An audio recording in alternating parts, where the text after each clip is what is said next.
And this is probably more a Mike question, but I'll get it started and he can follow up. So for all these years, from 1941, when your dad takes the company, until many years later, this is privately held. This is kind of a family business, That's isn't right. it? And when did you actually go public and why?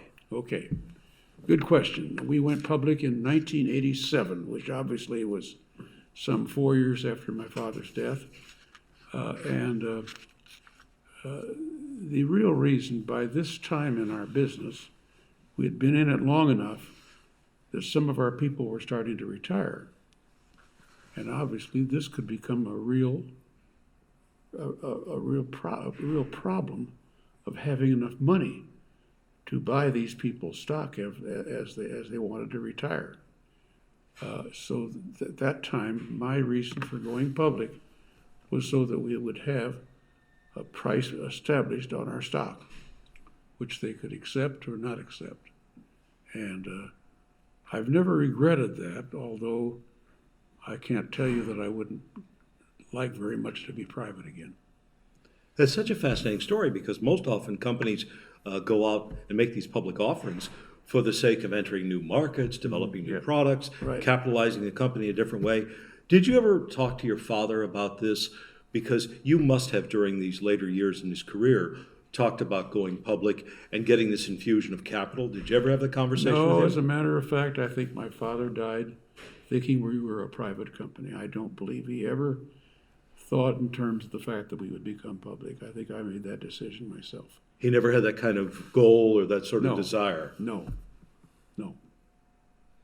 Do you think becoming a public company has changed or did change at the time, the character of the company itself? Well, it definitely changed, obviously, the company. A public company took on responsibilities of reporting to government in a different way. And that's why I say I would like to be private today, because it's become very expensive to be a public company. But we made it work. And we had problems. People now getting into 2000, people had problems. They wanted to own our company. We had the advice of a very, very good man that I met in YPO, as a matter of fact, called Marvin Goodson. He was the one that set up our management situation.